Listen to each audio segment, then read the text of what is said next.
우리의 마음과 뜻과 정성을 다해 10월 셋째 주 예배를 하나님 앞에 드리겠습니다.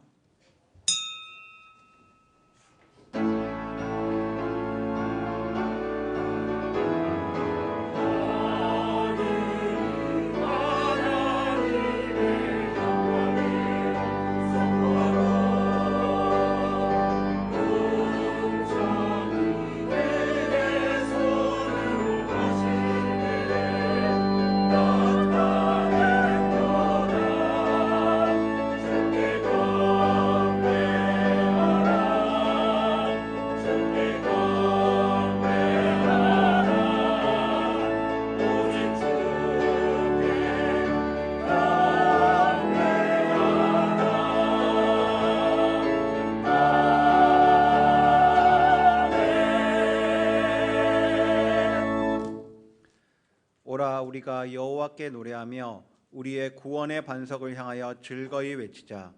우리가 감사함으로 그 앞에 나아가며 시를 지어 즐거이 그를 노래하자. 여호와는 크신 하나님이시요 모든 산들보다 크신 왕이시기 때문이로다. 우리의 힘이 되시고 능력이 되시며 구원의 뿔이 되신 하나님, 감사와 찬송과 영광을 올려드립니다.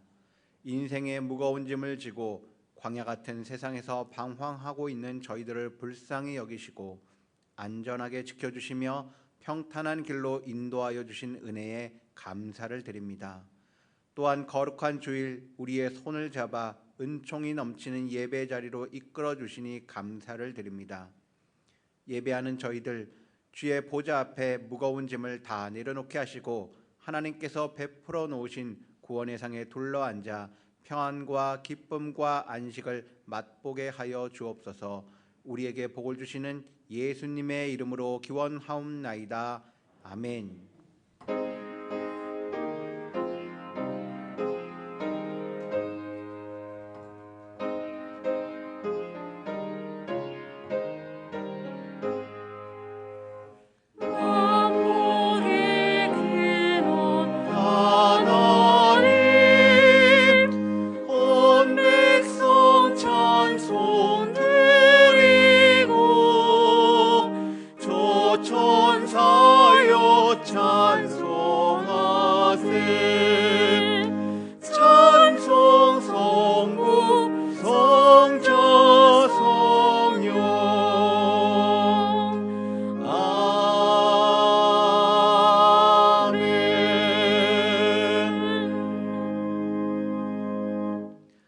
여호와께서 다스리시니 만민이 떨 것이요 여호와께서 그룹 사이에 좌정하시니 땅이 흔들릴 것이로다.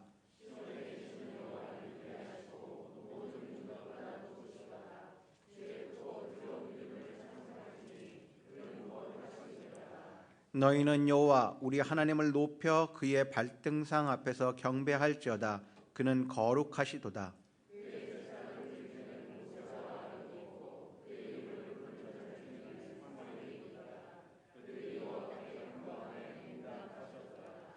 여호와께서 구름 기둥 가운데서 그들에게 말씀하시니 그들은 그가 그들에게 주신 증거와 율례를 지켰도다.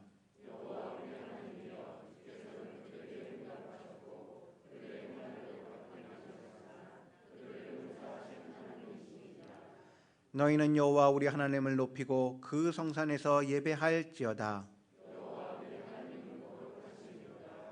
아멘. 나는 전능하신 아버지 하나님 천지의 창조주를 믿습니다. 나는 그의 유일하신 아들 우리 주 예수 그리스도를 믿습니다.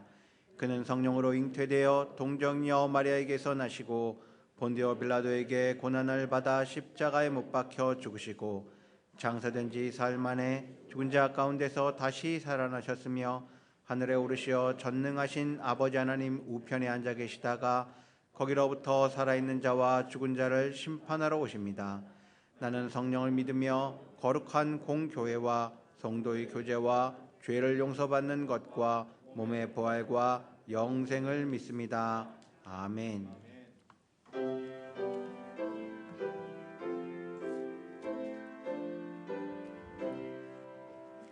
다 함께 주를 경배하세. 주 같은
사랑과 은혜가 풍성하신 아버지 하나님, 이 시간 주님께 예배할 수 있도록 도우심을 감사를 드립니다.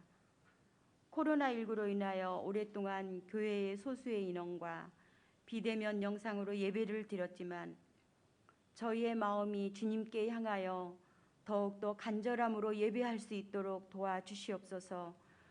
저희가 세상 속에서 나약함으로 주님의 뜻대로 살지 못하고 세상의 정욕들을 살 때가 얼마나도 많은지요. 주님, 저희의 죄를 용서하여 주시고 깨끗함으로 이 시간 주님께 예배할 수 있도록 도와주시옵소서. 코로나19로 인하여 전 세계적으로 많은 생명을 잃었고 또한 고통 속에서 생활하는 많은 사람들이 있습니다. 주님, 그들을 위로하여 주시고 하루빨리 이 모든 재난에서 벗어나게 도와주시옵소서. 백신 개발도 앞당겨지게 하셔서 경제적으로도 안정이 되며 아이들 학교 생활도 이루어지게 하시고 일자리도 되찾을 수 있도록 이 모든 어려움에서 회복하게 하시고 고난과 어려움을 이겨낼 수 있도록 하나님 도와주시옵소서. 주님, 저희는 이러한 어려움을 당할수록 저희는 더욱더 기도하며 어려운 이웃을 돌아보게 하시고 위로하며 서로가 협력하고 이 위기를 극복할 수 있도록 주님, 저희에게 힘을 더하여 주시옵소서. 성도교회가 세워진 지 50년이 되었습니다. 주님의 뜻이 있어 이곳에 교회를 세우셨사오니 죽어가는 영혼들을 살리는 교회가 되게 하시고 주님의 영광을 나타내는 교회가 되게 도와주시옵소서. 재개발로 인하여 얼마 안 있으면 저희 교회가 옮겨지게 되고 그에 따른 여러 가지 계획과 일들을 하나님께서 주장하여 주시고 모든 것이 순조롭게 이루어질 수 있도록 하나님 도와주시옵소서. 주일학교와 여전도 남성교 등 각 기관들을 주장하시고 아직은 만나지 못하고 비대면으로 이루어지고 있으나 그리스도 안에서 마음과 마음이 통하게 하시고 서로 교통하며 사랑의 끈으로 하나가 되게 도와주시옵소서.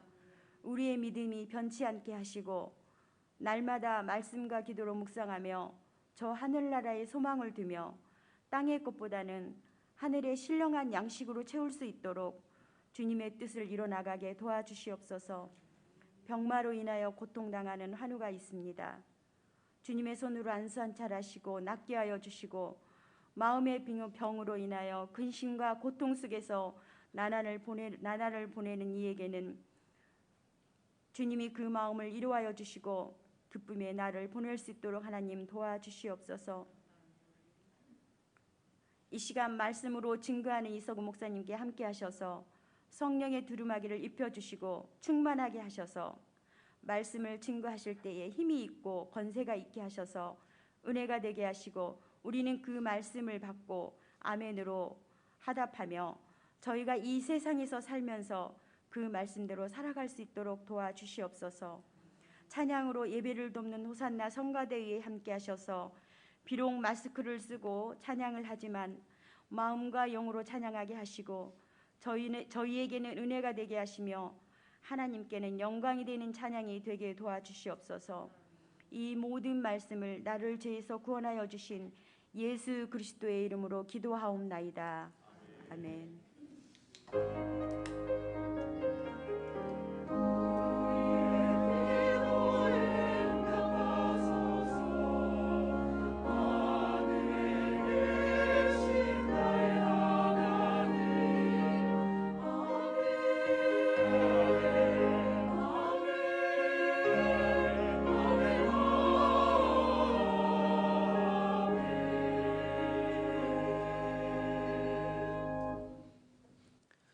이 시간 우리에게 주신 하나님의 말씀은 요한복음 8장 44절과 베드로전서 5장 8절 말씀입니다.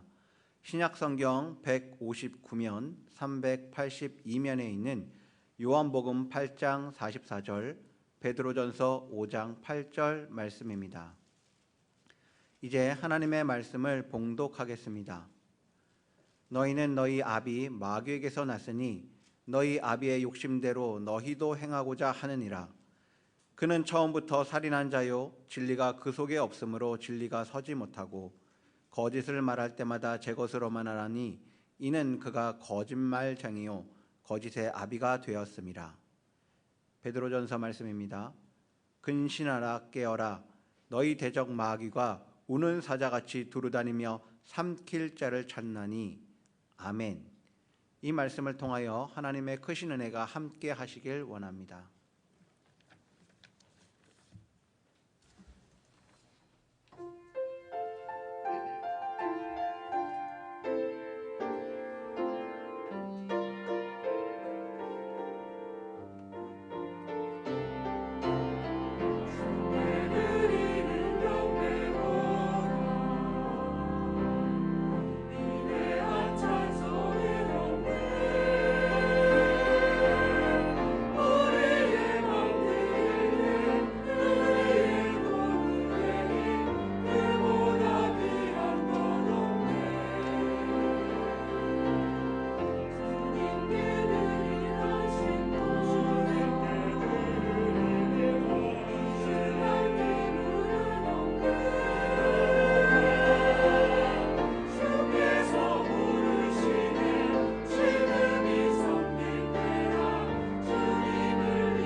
찬양대 소리 들어서 너무 행복하고 감사합니다.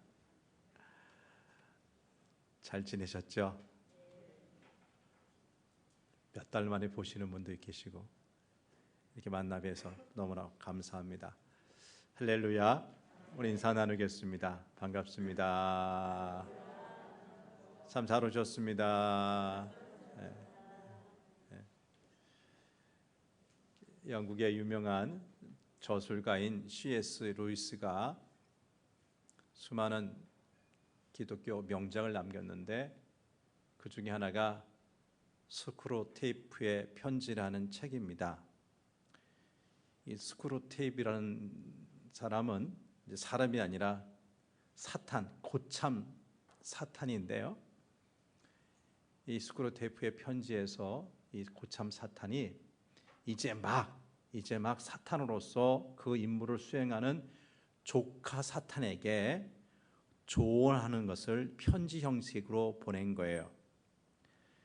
그 편지에서 어떻게 스크루테이프가 지금까지 기독교인들을 넘어뜨렸는지 고참 사탄으로서 자신의 전략을 조가에게 전수하는 거죠. 자신의 써왔던 노하우, 온갖 방법을 소개한 겁니다. 그러니까 C.S. 루이스는 이 책을 통해서 이런 방법 저런 방법으로 사탄의 공격이 있으니, 분명히 있으니 기독교인들은 이 점을 잘 알고 절대 속아 넘어지지 말라. 사탄과 싸움에서 절대 져선 안 된다. 그 이야기를 하는 것입니다. 우리가 살고 있는 세계는 우리 눈에 보이는 세계와 보이지 않는 세계로 이루어져 있습니다. 보통 사람들은 눈에 보이는 세계에 대해서는 지대한 관심을 기울이며 살지만 눈에 보이지 않는 세계에 대해서는 그다지 관심을 기울이지 않아요. 또 어떤 사람들은 아예 눈에 보이는 것만이 전부이고 눈에 보이지 않는 세계는 없다, 단정지어 생각하기도 합니다. 그들은 나름대로 과학적이고 이성적인 잣대를 가지고 세상을 바라보면서 눈에 보이지 않는 것은 전혀 받아들이려고 하지 않는 거예요. 그런데 그리스도인이라고 하는 사람들 중에도 하나님에 대해서, 예수님에 대해서 그 존재와 역사를 인정하고 받아들이지만 악한 영에 대해서, 사탄에 대해서는 애써 무시해버리는 사람들이 있어요. 그러나 우리 눈에 보이지 않지만 영의 세계는 분명히 존재하지요. 영의 세계는 실제로 존재할 뿐만 아니라 눈에 보이는 육의 세계에 지대한 영향을 끼칩니다. 우리가 믿는 하나님, 영이신 분이죠. 이렇게 하나님의 영적 존재이기에 우리 눈에 보이지 않지만 분명히 실제하는 분이고 살아서 역사하시는 분입니다. 하나님은 온 우주 만물을 창조하셨고 지금도 이 우주 만물과 우리 인간의 역사를 주관하시며 우리 하나님의 백성들을 구원의 길로 인도하시는 분입니다. 이렇게 하나님이 존재하시는 것처럼 악한 마귀 사탄도 실제하고 눈에 보이는 세계의 여러 가지 방법으로 영향을 끼친다는 사실을 알아야 합니다. 악한 영의 세계를 주관하는 사탄은 사람들이 하나님을 믿지 못하게 하거나 사람들을 타락시켜서 죄의 종으로 삼아 결국에는 영원한 심판에 이르게 하는 아주 악한 존재입니다. 그러므로 우리는 하나님과 그의 백성들을 대적하는 악한 사탄 마귀와 싸울 수밖에 없는데 바로 이러한 싸움을 가리켜서 영적 싸움 아니면 영적 전쟁이라고 하는 거죠. 세상의 어떤 종류의 싸움이든지 우리가 그 싸움에서 이기기 위해서는 적을 아는 것이 굉장히 중요합니다. 곧 우리의 적이 누구냐? 이 적의 강점이 뭐고 약점이 뭐냐? 그 적의 규모는 어느 정도냐? 지금 적이 무엇을 하고 있느냐? 적이 잘 사용하는 전략이 무엇이냐? 알아야 합니다. 알아야지만 대비할 수 있고 알아야지만 이길 수 있어요. 지피지기면 백전백승, 이거 성경 말씀은 아니에요. 근데 적을 알고 나를 알면 100번 싸워도 이길 수 있다는 거예요.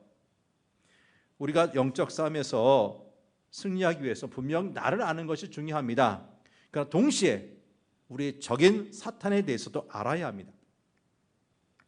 동서고금을 막론하고 누군가 예수님을 믿기로 작정하는 순간부터 영적 싸움이 시작이 됩니다. 우리 영적 싸움의 대상인 사탄은 공중 권세를 잡고 온갖 방법으로 하나님 나라의 확장과 복음의 전파를 방해합니다. 그러므로 그리스도인이라면 누구나 예외 없이 이러한 영적 싸움을 감당해야만 합니다. 우리가 만약 사탄의 포로가 되어 살아간다면 느끼지 못할 수도 있겠지만 하나님의 자녀로서 하나님의 뜻에 맞게 살고자 노력하면 이 영적 싸움이 무엇인지 반드시 알아야 돼요. 사탄은 세상에 속해 사는 사람, 세상에 분주한 사람, 곧 자신의 부하들은 그냥 내버려 둡니다. 알아서 사탄의 그 수하에 놀아나기 때문에 더 이상 그들에게 간섭하지 않아요. 그러나 우리가 이 세상이 아닌 저 하늘나라 하나님 나라에 속하여 살고자 하면 우리를 향하여 온갖 방법을 동원해서 공격합니다. 사탄이 우리를 공격하는 목적은 고통과 기쁨을 이용하여 우리의 눈을 멀게 하고 우리를 어리석게 만들고 결국은 불행하게 만들기 위해서입니다. 이 사탄이 어떤 존재냐? 무슨 일을 하냐? 좀 더 자세히 살펴보기 원합니다. 10가지 좀 자세하게. 사탄이 참 교묘합니다. 하는 일이 참 많습니다. 어떤 일 하는지, 어떤 존재인지 알아가는 시간 되었으면 좋겠습니다. 첫째, 사탄은 거짓말쟁이요 거짓의 아비라는 거예요. 오늘 첫 번째 본문인 요한복음 8장 44절 말씀 우리 큰 소리로 읽어봅니다. 시작. 너희는 너희 아비 마귀에게서 났으니 너희 아비의 욕심대로 너희도 행하고자 하느니라. 그는 처음부터 살인한 자요 진리가 그 속에 없으므로 진리에 서지 못하고 거짓을 말할 때마다 제 것으로 말하나니 이는 그가 거짓말쟁이요 거짓의 아비가 되었습니다.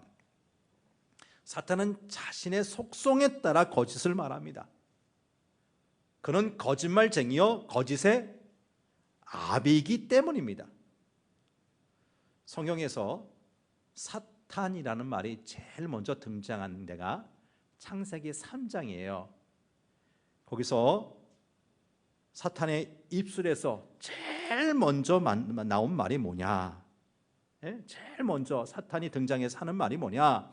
하나님의 말씀, 곧 진리의 말씀에 대하여 의심케 하는 거였어요. 창세기 3장 1절 하반절 말씀을 같이 볼까요? 시작. 뱀이 여자에게 물어 이르되 하나님이 참으로 너에게 동산 모든 나무의 열매를 먹지 말라 하시더냐?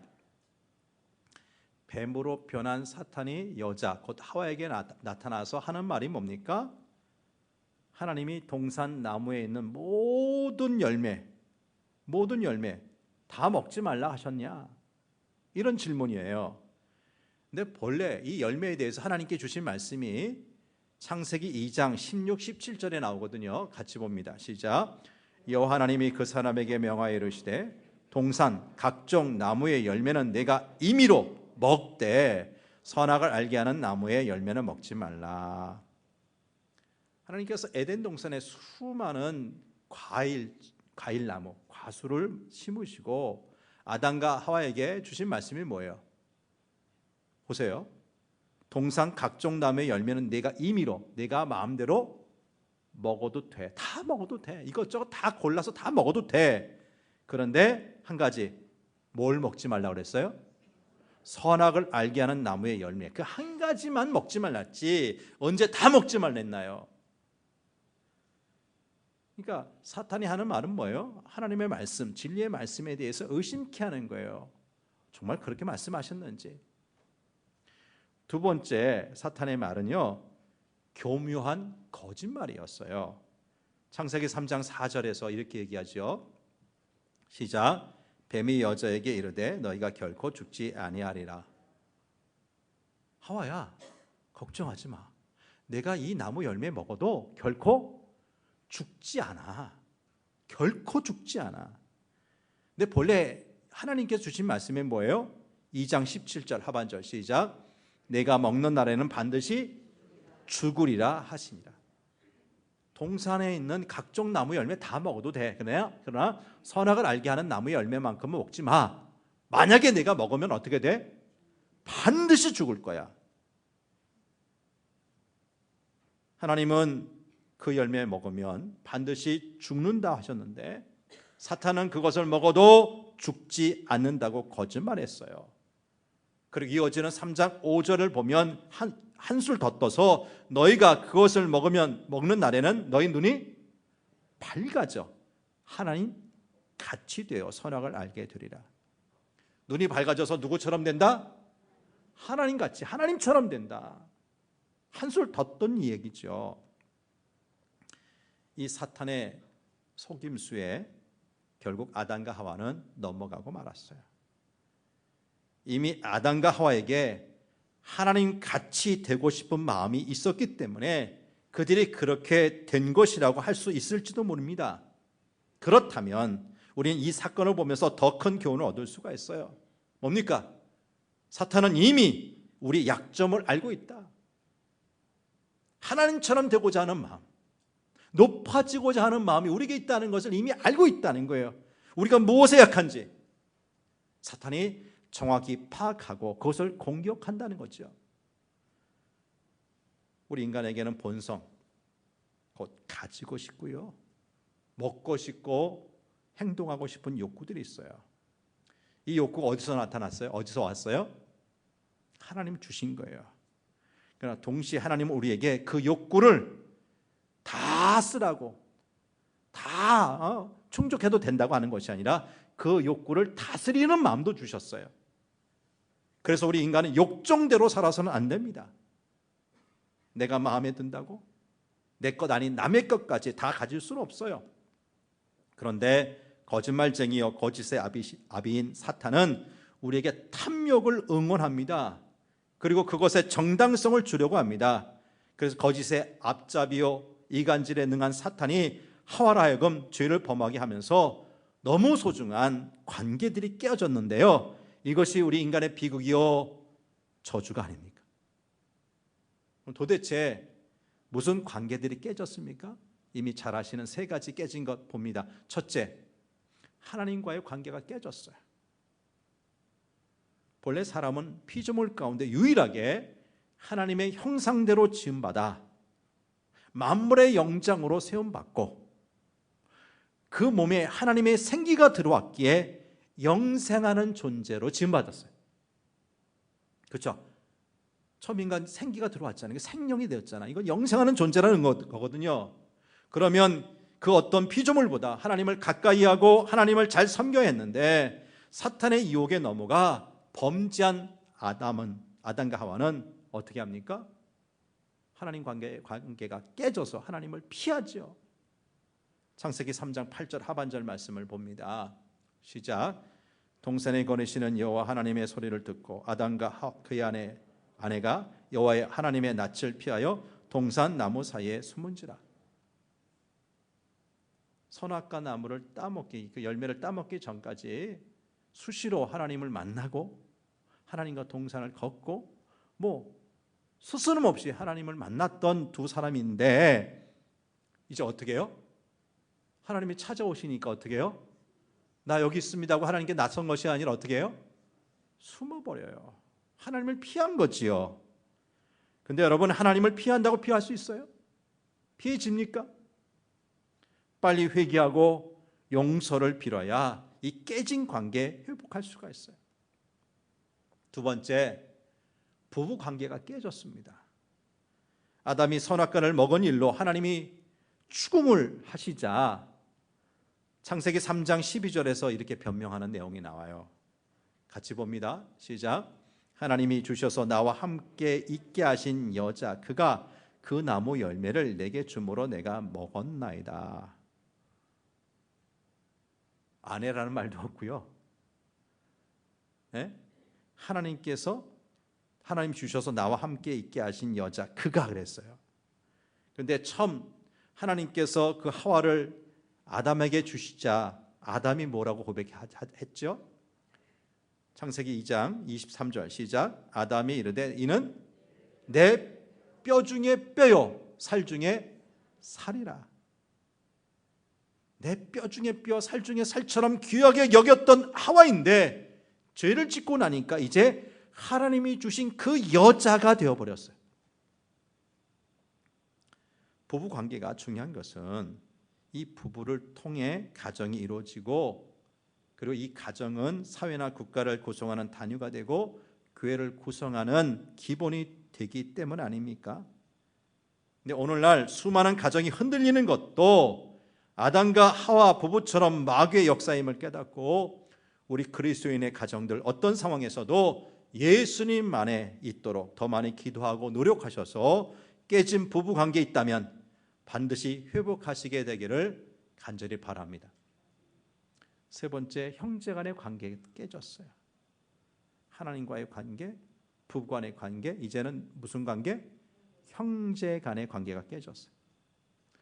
아담과 하와가 에덴 동산에서 쫓겨난 다음 가인과 아벨이라는 두 아들을 낳지요. 근데 문제는 시간이 지나 형 가인이 동생 아벨을 돌로 쳐 죽인 거예요. 인류 최초의 살인 사건이 발생한 것입니다.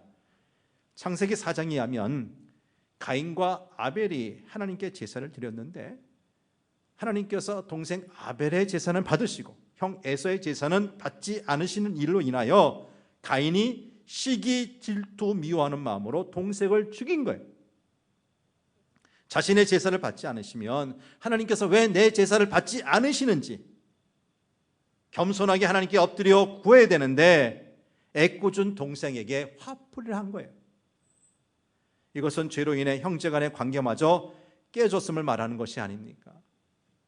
이것이 거짓말쟁이요 거짓의 아비인 사탄이 일으킨 일들입니다. 첫째는 사탄이 어떤 존재? 제가 일부 예배 때는 기록해도 좋습니다. 참 중요한 내용입니다 했더니 많은 분들이 기록하셔서 대답 잘하시더라고. 여러분 머리로만 넣으려고 그러니까 돼 안 돼요? 중요한 것들 좀 기록하셔도 돼요. 첫째, 사탄은 거짓말쟁이요 거짓의 아비라 말씀드린 거예요. 두 번째, 사탄은 믿지 않는 자들의 마음을 가린다. 마음을 혼미하게 만든다는 거예요. 고린도후서 4장 4절 말씀을 봅니다. 시작. 그 중에 이 세상의 신이 믿지 아니하는 자들의 마음을 혼미하게 하여 그리스도 영광의 복음의 광채가 비치지 못하게 함이니 그리스도는 하나님의 형상이니라. 이 세상의 신 곧 사탄은 믿지 않는 자들의 마음을 혼미하게 하여서 그리스도의 영광의 복음의 빛을 보지 못하게 만듭니다. 사탄은 거짓을 말할 뿐 아니라 참된 것을 숨겨서 우리로 하여금 복음의 진가가 무엇인지 보지 못하게 하는 거예요. 곧 우리가 복음의 역사와 증거들을 보면서도 그 귀한 가치는 알지 못하도록 우리 마음을 가리는 거죠. 성경에서 주님께서 값진 진주를 돼지에게 던지라고요? 개, 돼지가 진주의 그 가치를 알아봐요? 알아요, 몰라요? 모르죠. 몰라요. 마찬가지로 진리의 어두운 사람, 진리의 빛이 가려진 사람은 하나님의 귀한 역사, 복음의 빛을 비춰줘도 못 보는데 그 일을 누가 한다고요? 사탄이 귀한 것을 귀하게 보지 못하는 그 작업을 한다는 거예요. 셋째, 사탄은 빛과 의로움의 옷으로 자신을 가장한다고요. 고린도후서 11장 13절에서 15절 말씀을 봅니다. 시작. 그런 사람들은 거짓 사도요 속이는 일꾼이니 자기를 그리스도의 사도로 가장하는 자들이니라. 이것은 이상한 일이 아니니라. 사탄도 자기를 광명의 천사로 가장하나니 그러므로 사탄의 일꾼들도 자기를 의의 일꾼으로 가장하는 것이 또한 대단한 일이 아니니라. 그들의 마지막은 그 행위대로 되리라. 사도가 아니면서 사도인지 않은 사람들이 있는 것처럼 사탄도 자신을 광명의 천사로 가장을 하고요, 사탄의 일꾼들은 자신을 의의 일꾼으로 가장한다는 거예요. 그러니까 다 속이는 거죠. 진짜가 아닌데 가짜인데 진짜처럼 자꾸만 속이는 거예요. 디모데전서 4장 1절 봅니다. 그러나 성령이 밝히 말씀하시기를 후일에 어떤 사람이 믿음에서 떠나 미혹하는 영과 귀신의 가르침을 따르리라 하셨으니, 겉으로는 교회에 참여하기에 충분한 지식을 말하지만 그 안으로는 사도 바울이 미혹하는 영과 귀신의 가르침이라고 언급한 그 내용들을 가르치는 이들은 사탄의 종입니다. 주님의 종, 예수의 종이 아닌 사탄의 종입니다. 마태복음은 7장 15절에서 예수님은 이들을 마치 양의 탈을 쓴 일이라 말씀하셨어요. 사도행전 20장 30절에서는 또한 여러분 중에서도 제자들을 끌어 자기를 따르게 하려고 어그러진 말을 하는 사람들이 일어날 줄을 내가 아노라. 사탄의 세력이 믿는 성도, 믿는 사람들을 끌어내어 멸망으로 이끈다는 것입니다. 하나님께서 주신 분별의 은사, 무엇이 참이요 거짓인지, 무엇이 진짜 사도요 가짜 사도인지, 이 분별의 은사가 없다면 우리는 우둔함에 빠져서 이런 사탄의 유혹에 넘어지고 말 것입니다. 네 번째, 사탄은 기적도 일으킨다는 거예요. 무엇을 일으킨다? 기적. 데살로니가 후서 2장 9절 10절 말씀을 봅니다. 시작. 악한 자의 나타남은 사탄의 활동을 따라 모든 능력과 표적과 거짓 기적과 불의의 모든 속임으로 멸망하는 자들에게 있으리라. 종말의 시기 마지막 날이 이와 같을 것입니다. 사탄에 속한 세력인데, 거짓 선지자인데 표적을 보이고 기적을 보여요. 근데 사탄은 이런 기적들이 현실이 아닌 것처럼 보이게 하는 거죠. 사실 일부 사람들은 사탄이 거짓된 기적들만 행한다고 말합니다. 분명히 이것은 기적 같으나 거짓이 잘못된 거야. 그런데 문제는 사탄의 거짓 기적이 거의 모든 사람들에게 진짜 같아 보인다는 거예요. 가짜인데 뭐처럼 보인다고요? 여러분, 보석 중에도 아니면 명품 가방 중에도 분명히 이것은 짝퉁인데 가짜인데 전문가가 아니면 이거 진짜처럼 보이는 게 있어요, 없어요? 있죠. 그 짓을 누가 한다고요? 사탄이 한다는 거예요. 그래서 속는 거예요. 진짜 처음부터 가짜다, 이건 진짜 짝퉁이다, 이게 보이면 속아 넘어가겠어요? 근데 진짜처럼 보이는 거예요. 근데 기가 막히게 그런 식으로 사탄이 믿음의 사람들을 속이는 거죠. 다섯 번째, 사탄은 성도들을 유혹해 죄를 짓게 만드는 거예요. 누굴 유혹한다고요? 세상 사람들이 아닌 성도들, 믿음의 사람들을 유혹해서 죄를 짓게 만든다고요. 사탄이 예수님께서 공생애를 시작하시면서 광야에서 처음으로 하신 일이 뭐예요? 40일 금식기도 하셨는데 그 금식기도 하신 다음 바로 찾아와서 유혹하잖아요. 그쵸? 돌로서 떡을 만들라, 높은 꼭대기에 뛰어내려라, 나한테 절하라, 뭐 하도 유혹하는 거예요. 그 핵심은 뭐예요? 왜 이 힘든 길 가느냐, 왜 순종의 길 걸어가느냐, 좀 하지마. 힘들어도 이 순종의 길 걸어가면 그 끝은 뭐예요? 예수님께서 우리 구원자가 되시는 거 아니에요? 그래, 아니에요? 그러면 우리 인류의 구원이 성취되니까 사탄 마귀는 그것을 끝까지 막으려고 했던 거죠. 그런데 성공했어요? 실패했어요? 실패했어요. 예수님 결국 유혹할 수가 없었던 거예요. 그러나 예수님의 마지막 장면, 마지막 생애의 그 모습에서 예수님은 유혹하지 못했다 할지라도 예수님의 제자 중 하나, 가룟 유다는 유혹하는 데 성공하지 않았습니까? 누가복음 22장 3절에서 6절 말씀을 봅니다. 시작.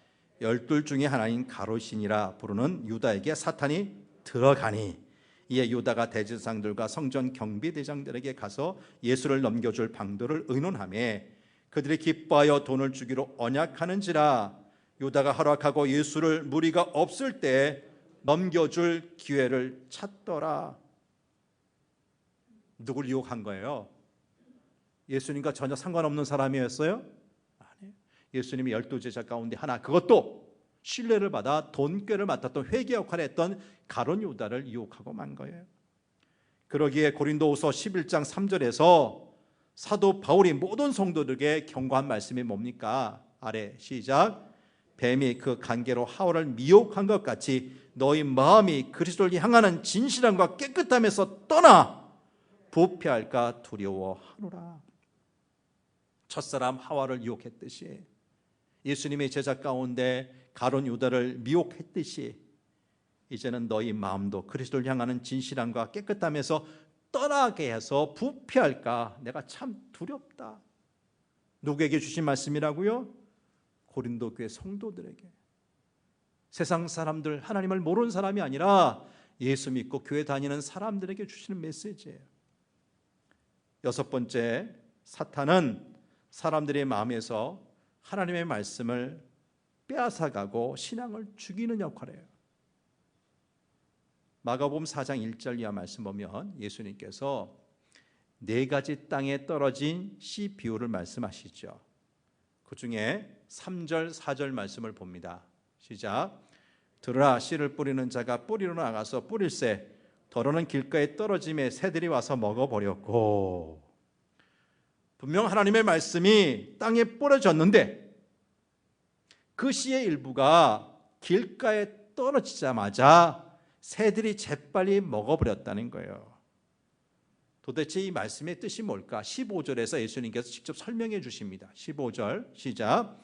말씀이 길가에 뿌려졌다는 것은 이들을 가리킴이니 곧 말씀을 들었을 때 사탄이 즉시 와서 그들에게 뿌려진 말씀을 빼앗는 것이요. 여러분, 말씀이 떨어지지 않은 게 아니에요. 말씀이 떨어졌어요. 뿌려졌어요. 근데 즉시 어떤 일이 벌어져요? 사탄이 와서, 새들이 와서 어떻게 하는 거예요? 그 씨를 그냥 먹어버리는 거예요. 누가 이 말씀을 먹어야 돼요? 듣는 사람이, 예비하는 여러분이 그 말씀을 먹어야 되는데, 받아 먹어야 되는데, 그래야지만 마음에 심겨져서 뿌리를 내리고 거기서 줄기가 나고 열매가 맺혀지지 않을 겁니까? 않겠습니까? 근데 어떻게 해요? 중간에서 누가 먹어버려요? 새 같은 사탄이 먹어버리니까 그 말씀이 내 속에 뿌리 내릴 수가 있어요? 없어요? 없어요. 여러분, 몸만 이곳에 계시면 안 됩니다.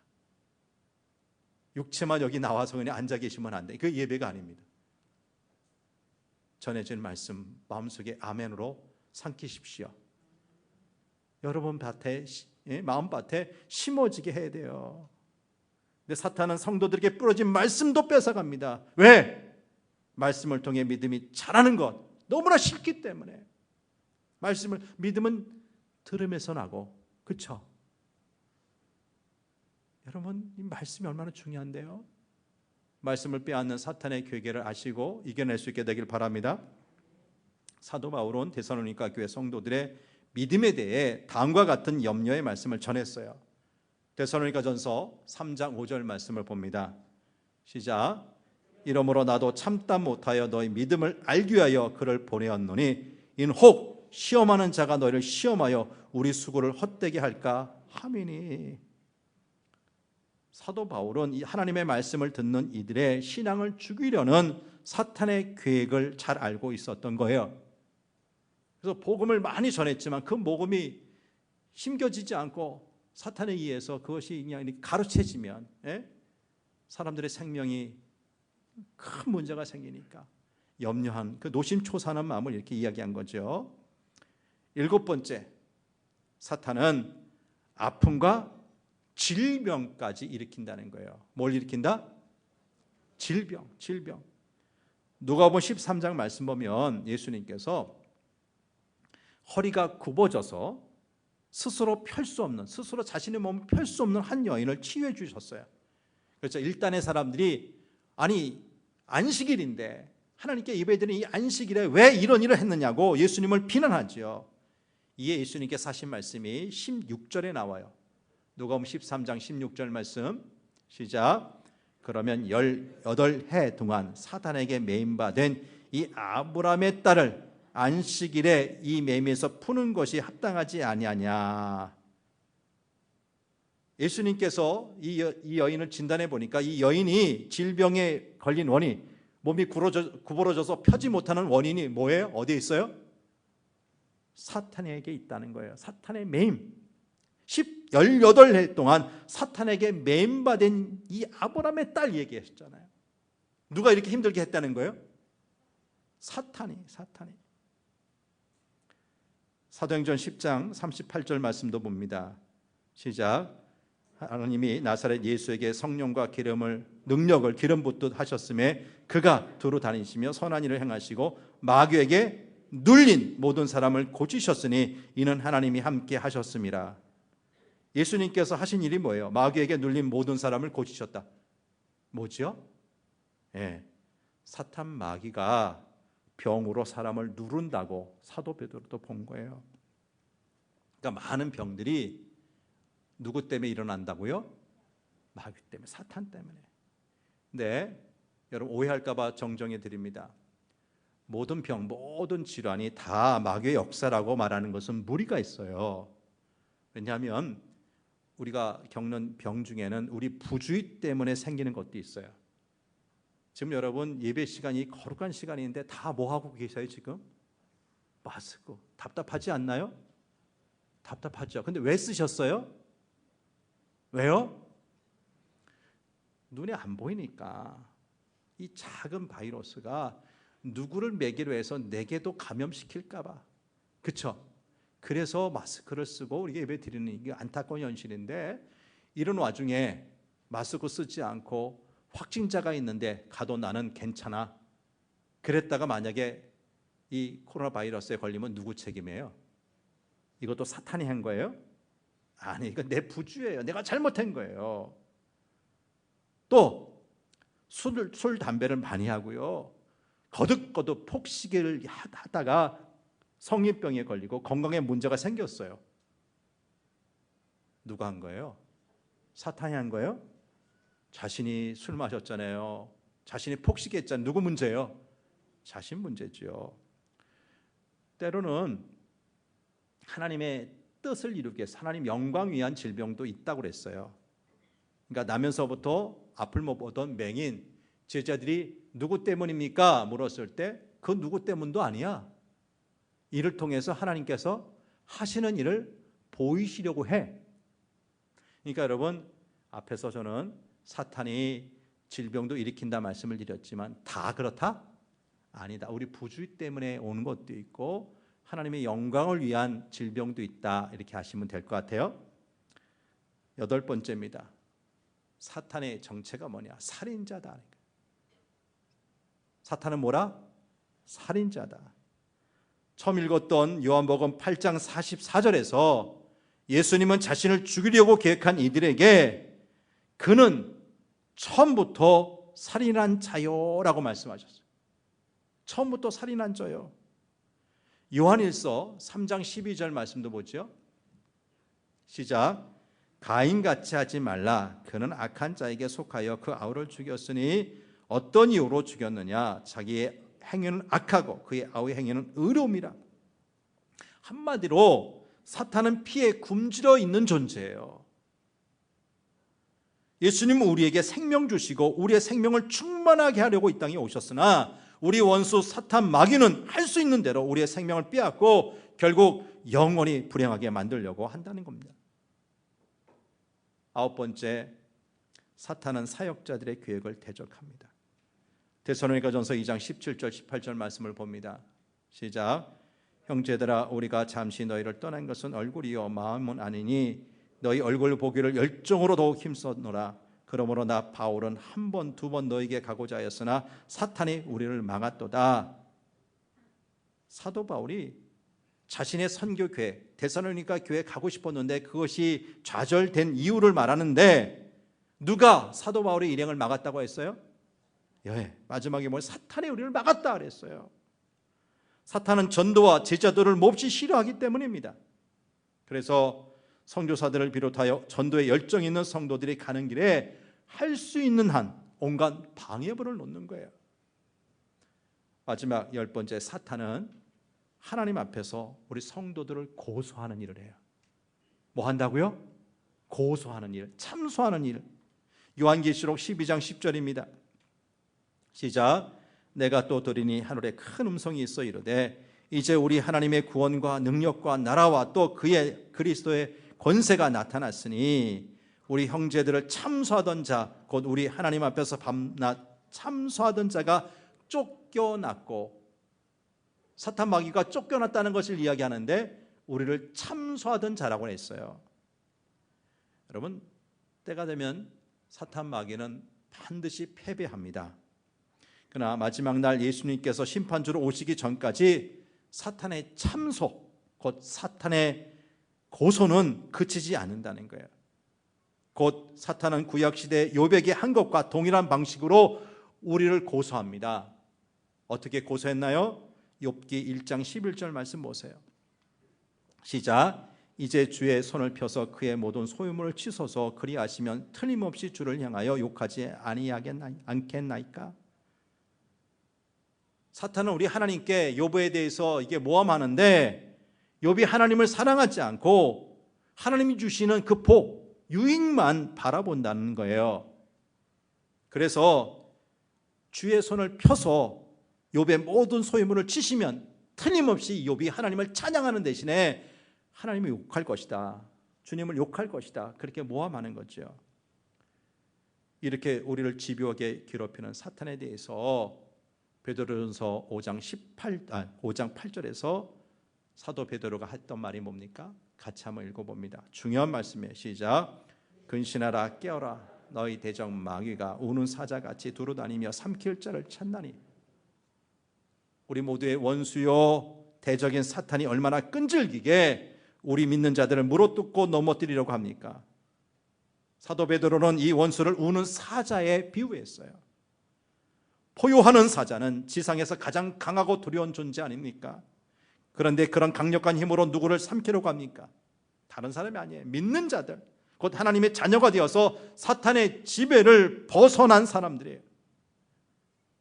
예수님을 믿는 우리들의 영혼을 파괴시키는 것이 사탄의 목표라는 거죠.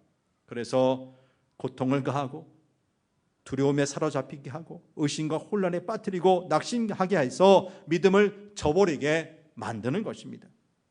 근데 이 사탄은 가만히 앉아 먹잇감이 오기를 기다리지 않고 우는 사자같이 두루다니며 삼킬 자를 찾는다고 했어요. 사자는 배가 부르면 결코 사냥하지 않습니다. 동물의 세계를 보세요. 배부르면 사자는 그냥 게으르게 하품하고 가만히 있다고요. 그러나 배가 고프면 신경이 날카로워져서 포악하고 사나워집니다. 그런데 우리 원수인 사탄 마귀가 마치 배고픈 사자처럼 포효하면서 삼킬 자를 두루 찾아다닌다는 거지요. 그만큼 사탄의 공격은 집요하고 강력하다는 겁니다. 배고픈 사자가 한가하게 어슬렁거리겠어요? 아니요. 눈에 불을 켜고 먹이를 찾습니다. 그리고 만약 먹잇감을 찾으면 한두 번 공격하고 끝냅니까? 아니요. 잡을 때까지 집요하게 물고 늘어집니다. 사탄은 이렇게 놀라운 능력과 힘을 가지고 있으며 우리 그리스도인들을 해치기 위해 혈안이 되어 있습니다. 그런데 여러분, 참 중요한 말씀인데요, 이 사탄의 능력엔 제한적이라는 거예요. 사탄의 세력은 우리 주 예수 그리스도 안에 있는 하나님의 사랑에서 결코 우리를 끊을 수 없다고요. 사탄이 아무리 놀라운 능력을 가졌다 할지라도 예수 그리스도의 능력 앞에서는 무력한 존재입니다. 사탄은 이 세상에서 왕인 것처럼 행세하면서 정사와 권세를 주관하고 다스리며 성도를 해치며 심지어 예수님을 십자가에 못 박아 죽이기까지 했지만 이 예수님의 부활로 인해 결정적 패배를 당했기 때문입니다. 사탄은 지금도 여전히 세상의 임금으로 활동하며 하나님과 우리 성도들을 대적하고 있지만 그리스도 안에 있는 성도들은 예수 그리스도의 이름으로 이 사탄을 능히 이길 수가 있습니다. 우리는 예수 그리스도의 능력을 의지해서 싸우기 때문입니다. 또한 예수님의 능력은 사탄의 힘보다 훨씬 크기 때문입니다. 그래서 우리가 하나님의 능력을 힘입는 한 사탄은 결코 우리의 적수가 되지 못한다는 거예요. 문제는 우리의 믿음입니다. 오늘 마지막 말씀 야고보서 4장 7절 말씀을 봅니다. 시작. 마귀를 대적하라. 그리하면 너희를 피하리라. 믿음을 굳건하게 하여 대적하면 마귀는 도망가게 되어 있다는 거예요. 아무리 굶주린 사자라 할지라도 자신보다 더 강한 상대 앞에서 도망가지 않을 수가 없죠. 이렇게 우리 영적 싸움의 대상인 사탄이 어떤 존재인지 바로 알고 우리에게 능력 주시는 주님 안에서 이 영적 싸움 반드시 승리로 이끄시기를 간절히 바랍니다. 하나님 아버지, 과학 만능 시대에 살고 있는 현대인들, 눈에 보이고 만지고 뭔가 검증 가능한 것만 실제 않은 것으로 생각하는데 우리는 분명 눈에 보이지 않는 하나님이 계심을 믿습니다. 그리고 하나님의 일을 대적하는 눈에 보이지 않는 사탄 마귀가 있다는 것도 압니다. 그리고 이 사탄 마귀는 얼마나 집요하게 우리 믿는 성도를 넘어뜨리려고 하는지 오늘 하나하나 살펴보았습니다. 하나님 이제 알았사오니 우리가 의식하건 의식하지 않건 우리를 찾아오는 이 사탄 마귀의 도전 앞에 결코 물러서지 않게 도와주시고 예수 그리스도의 힘과 능력을 공급받아 꼭 이기게 하여 주옵소서. 영적 싸움 보이지 않고 계속 진행됩니다. 우리 생애 마치는 순간까지 이어지게 될 텐데 결코 마지막 순간까지 이 승리의 길에서 벗어나지 않도록 우리 모두와 함께하여 주옵소서. 우리 영원한 승리자 되시는 거룩하신 예수님 이름으로 기도하옵나이다. 아멘.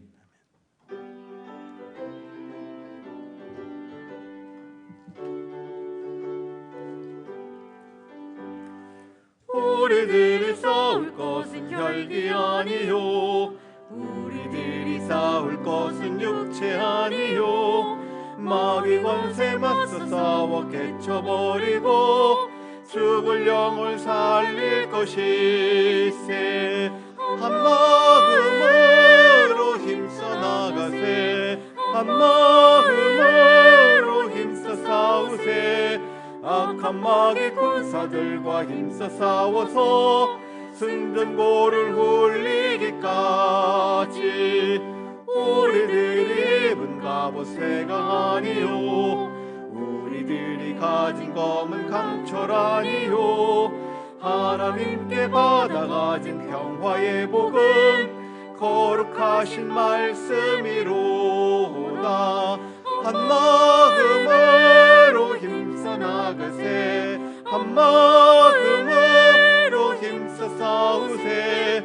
악한 마귀 군사들과 힘써 싸워서 승전고를 올리기까지. 악한 마귀 죄 아무리 강할지라도 우리들의 대장 예수 앞서가시니 주저 말고 용감하게 힘써 싸우세. 최후 승리 얻을 때까지. 한 마음으로 힘써 나가세. 한 마음으로 힘써 싸우세. 악한 마귀 군사들과 힘써 싸워서 승전고를 올리기까지. 죄악 중에 빠진 사람 죄를 뉘우쳐 십자가에 달린 예수 믿기만 하면 위태한 데 빠진 영혼 구원 얻어서 전국 백성 될 것임일세. 한 마음으로 힘써 나가세. 한 마음으로 힘써 싸우세.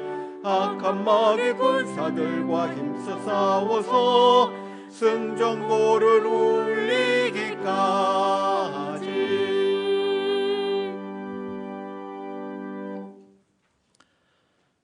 하나님 아버지, 확산 인로에 있었던 코로나 바이러스 사태 통제 가능한 수준까지 낮춰주시고 우리가 긴급하게 영상 예배로 드리거나 소수의 대표자들만 대면 예배 드리고 나머지는 영상 예배 드리다가 그래도 조금은 더 이 귀한 예배당에 나와 함께 예배할 수 있도록 인도하시니 감사합니다.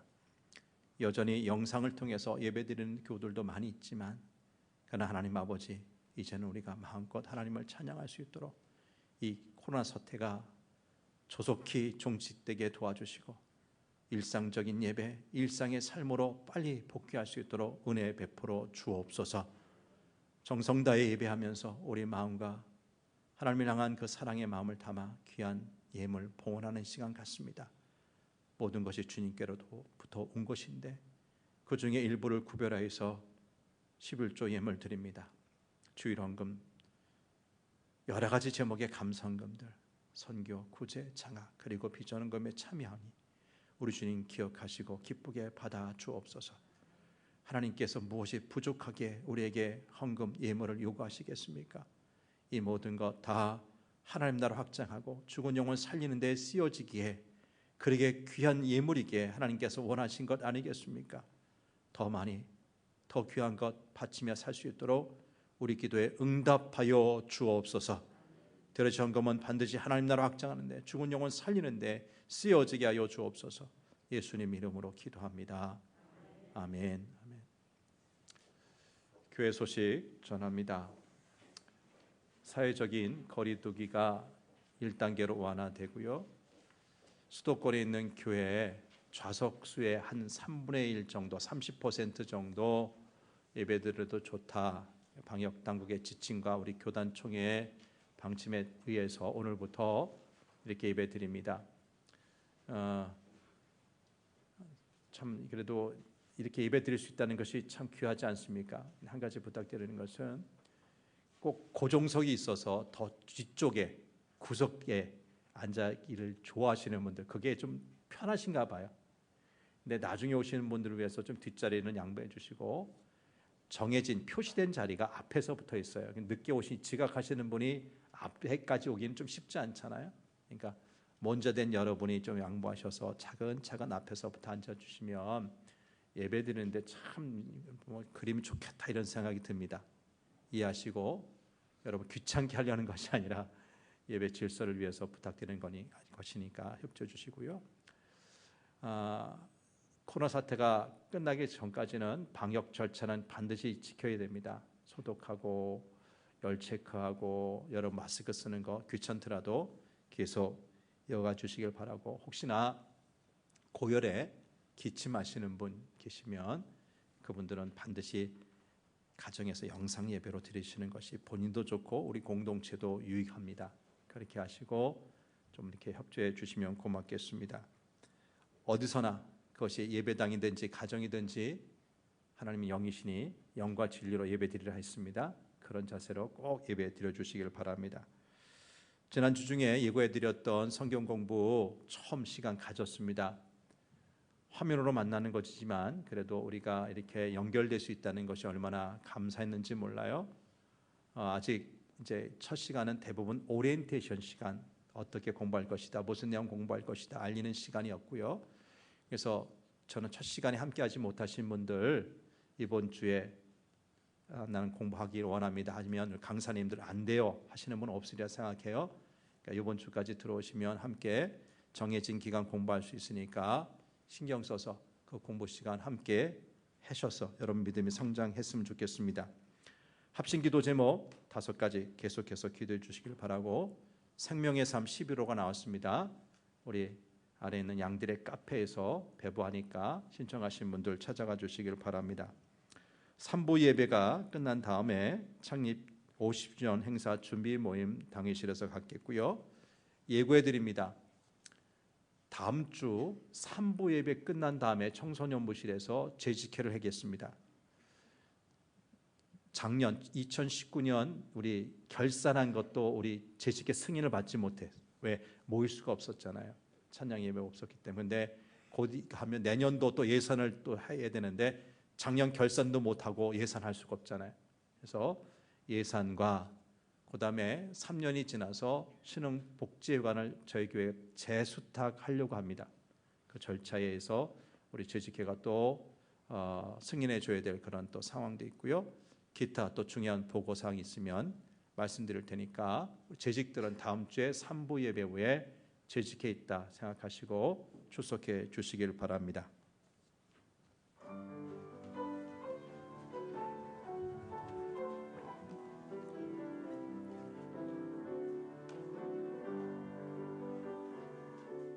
나의 사랑, 나의 생명, 나의 하나님,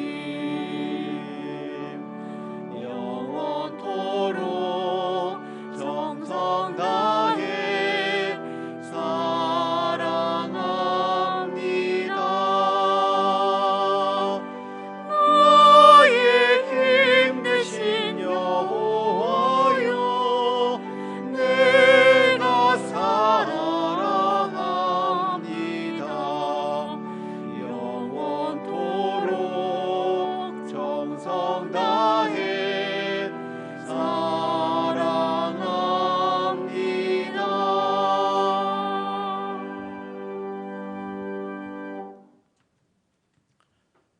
지금은 우리 구주 예수 그리스도의 은혜와 하나님 아버지의 넓고 크신 사랑과 보혜사 성령님의 교통하심과 충만하심이 세상은 우리 눈으로 보고 만질 수 있는 보이는 세상만이 아닌 보이지 않는 영적 세계가 있고, 이 영적 세계 공중 권세를 잡은 사탄 마귀, 예수님 재림하시는 순간까지 어떤 수단 방법 가려서든지 우리 믿는 사람들을 넘어뜨리고 결국 멸망에 이르도록 한다는 사실을 깨닫고 이 사탄 마귀의 유혹에 넘어가지 않게 하나님 은혜를 구합니다. 영적 싸움에서 승리하기 원합니다.